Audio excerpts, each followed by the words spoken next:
So here, Nathanius, as we're about to load into Whirlwind. This is going to be an exciting one. Whirlwind's a nice big 4-player map. What do you think about this 4-player map for these two players? I think it kind of forces that macro game, and I have to give the edge to Life. But we're here, and we have this Terran player who's got to bring things back a little bit more from the Terran versus Zerg we've seen him play earlier. From Team Acer, it is Innovation.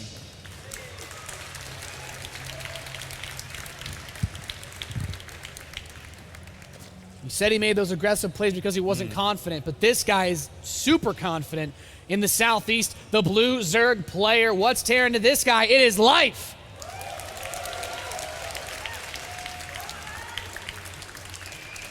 Life is one of 2 players remaining in the tournament that has not lost a single series yet.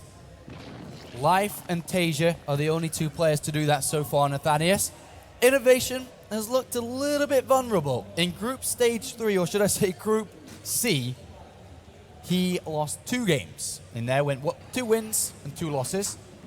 And he narrowly beat Jaedong, so he overall 3 wins and 2 losses. But Life, on the other hand, he won 4 games out of 4 games in Group Stage. And then, of course, he went on to beat Naniwa, so 5-0 overall, compared to 3 wins and 2 losses. Quite a dominant performance from the StarTale player. Yeah, he's had a great tournament every possible way that you can really look at it. And we're even seeing him opening up with a Reaper on Whirlwind. And this is a bit unusual. You don't typically see this because Reapers are fast, sure, but the ability to scout is somewhat limited since there's not a lot of space to go from the main into the natural and vice versa. And it's kind of like the map's so big, it's hard to deal damage. Most players try to play economically. Maybe Innovation has something up his sleeve for a faster transition after the Reaper, or he's worried about Life maybe bringing some type of aggression. Well, oh dearie me, that seems to be another drone moving out, and I think we're going to be seeing a 3rd hatchery come down. And, well, if anybody can remember what happened to Jaedong earlier today, the same build against a Reaper expansion, he ended up losing like 10 drones really early on. This is clearly a threat to Life and could go heavily in favor of Innovation to start this series up. He's even taking the extractor before the spawning pool. It's very important that Innovation finds where Life is sooner than later. His SCV scouts the northwest position. He'll know he's not there. The best bet he can really do is send this Reaper to the southeast, and that's where it's rallied. It might actually run past this hatchery on its way over to that base. The spawning pool's coming in. The Overlord actually doesn't see this coming in yet either, so there's the potential for this to do some damage. The Overlord position by the 3rd hatchery might barely see the Reaper. He does see it. He's aware that it's coming. And how does he respond? All he has are drones. Yeah, this is not good, is it? And this Reaper is just going to cause havoc inside this main base. Let's see how many drones he's going to be able to pick up. And I'm pretty sure it's going to be a substantial amount. Yeah, he's got the factory, the command center on behind this. Now it's time to do something with what he has now. 2 drones softened up a little bit. He's trying to dance around with them. He hasn't lost anything just yet, but he's got a little bit longer to stay here if he wants to hold us back. 1 drone looks like he'll finally pick one off. He does get that initial kill. Looking for a second. There's a couple of drones that have already been softened up a lot. 1 more hit away for just a few of these drones. He still only has that single kill, and if Life can hold on a little bit longer, he might be able to pull us back, but there another drone falls. A 3rd drone picked off. This is the strength of this Reaper when you don't have the Zerglings out that fast, but not quite as much damage as he did versus Jaedong in that earlier series. 16 to 20. Not quite the big difference that we saw previously. And now with Zerglings out and Queens about to join out too, I think this was quite as successful as it was previously described. So Innovation not going to get an easy lead, a big easy lead like he did against Jaedong. But he is going to follow this up with Hellions. He has a tech lab on the barracks and the starport right next to it. So it looks like he is going to go over with this Reaper. The Hellions and Banshees together, there's definitely opportunities to grab more drone kills. I really like this look from Innovation. He's kind of turning up the heat a little bit more, and playing with a lot of Hellions at the start of the game is not necessarily bad versus Life. He's a player that oftentimes will utilize not only good Zergling micro, but if you counteract that micro, he's not so likely to move into Roach-based play, which means that if Innovation can get just a couple of good shots, play very well with the Hellion control, he could, as you said, try to extend some sort of early lead after just that initial 3-drone kill. We'll find out how much damage these Hellions and Banshees are going to do. They don't necessarily need to get just drones. It can be Queens as well, especially because the Banshee is going to be able to deal out a lot of damage. The Hellions can soften up the Queens. The Banshees can come in for the kill steal. And that should be the combination that Innovation would like to be looking for. He's going to be able to do it. He's got more Hellions queued up. It looks like he wants to put the barracks onto this tech lab after the Banshee comes out, so nothing like Cloak. The Zerglings chasing the Lone Reaper that Innovation has on the map all the way back. The Hellions coming in just in time to save it. Nary 10 hit points. The Overlord will come in and scout this, though. He sees, okay, you're moving the barracks back onto the tech lab, starting up your stim. No big production just yet. In life, he's starting to crank out a few more Zerglings. He really wants to hold on to this third base.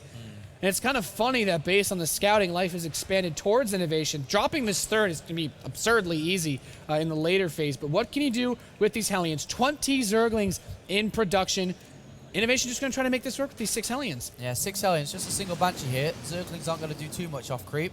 Banshee's headed towards the main base. Hellions around on the natural. And this Banshee has found the Queen, but the Queen got a couple of shots off first, so it's not going to be able to kill it. That Queen is getting dangerously low. Innovation bringing the pressure. Will lose 1 Hellion. That Banshee really wasn't able to do too much, though. Still no kills on it. And Innovation's pressing into that third base. The Zergling's getting a wrap around at least one of these Hellions to get picked off. The Banshee helps finish off that Queen. And now Innovation, he's still doing some damage. He's got his setup back at home. He's added on the third command center. Some of these trees, only you can prevent forest fires. Innovation apparently didn't get that memo. He's coming into the third base, though. The Zerglings are not in position just yet, and he's actually got a pretty low Zergling count. This prevents life from doing anything like going for counter harass. And now that he's finally cleaning up a lot of these Hellions, a little bit of a juke move keeps Innovation alive, but there we see that control preventing Innovation from keeping any type of map control on this field. So far, Life has handled all this aggression rather well. 53 drones to 45 SCVs, but behind this Innovation's had a very strong setup when it comes to his build. He's got the extra barracks coming down, he's got the double engineering bay, and there is one thing that I always like to see, and when I'm a Zerg player at least, I like to see upgrades. I love my own upgrades, but the thing that's missing in this game is evolution chambers. And without evolution chambers, with 1-1 already being made, what I think we may see here is the Baneling Nest come down, which it is now just coming into the production tab. Roach speed being researched as that layer finishes. Baneling speed being researched when the Baneling Nest finishes.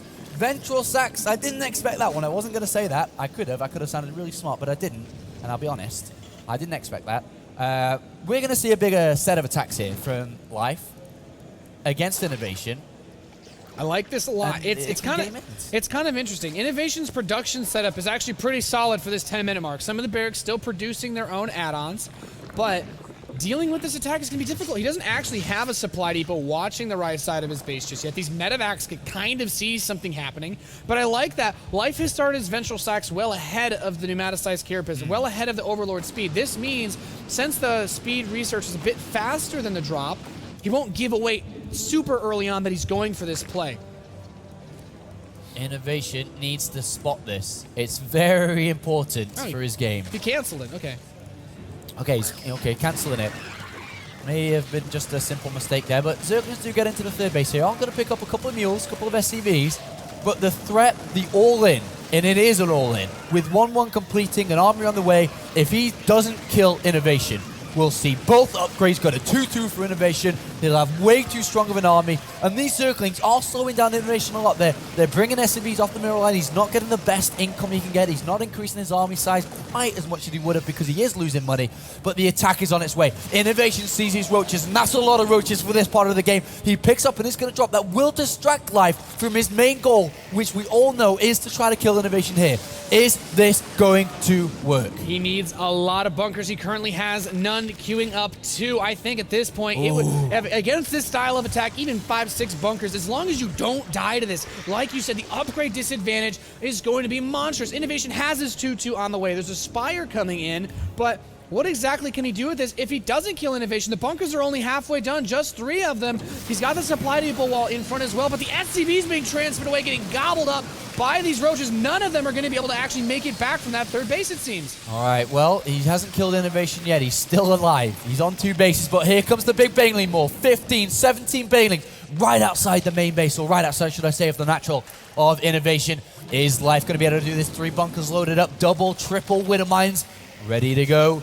Here we go. Will Life be able to break this? He's got a lot of roaches pressing through the supply depots, getting blown apart. The SCVs coming to repair. The Baneling count getting lower and lower. Still, the 3 bunkers are alive. He needs to keep SCVs on top, repairing these. Looks like all three of them actually dropping below half health. He's managing to break through the defenses of Innovation. Just a few more Banelings are target fired, and he's pressing Life back. He needs the Banelings on the Marines, and he does not get those connections. Life is dying.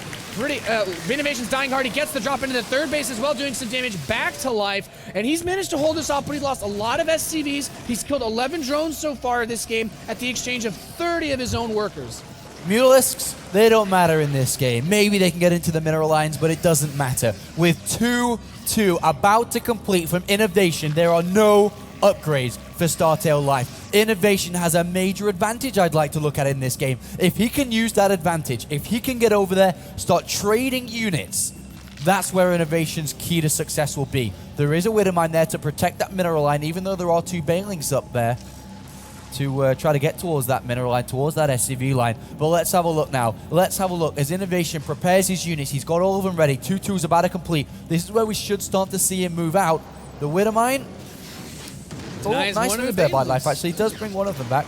Very nice catch. Widowmine actually helps finish off some of those units, but now the mutas are starting to come out of the field. He's inside the main base of Innovation. The missile turrets weren't there in time. The Marines are coming up to try to deny this. And with what few mutas Life has, he's trying to take this game, at least even things out a little bit from that upgrade discrepancy by hurting the economy. I mean, still important to note there's no evolution chambers, though. Exactly. So where is he even it up? Is he just trying to overwhelm his opponent with Banelings and just look for one big boom?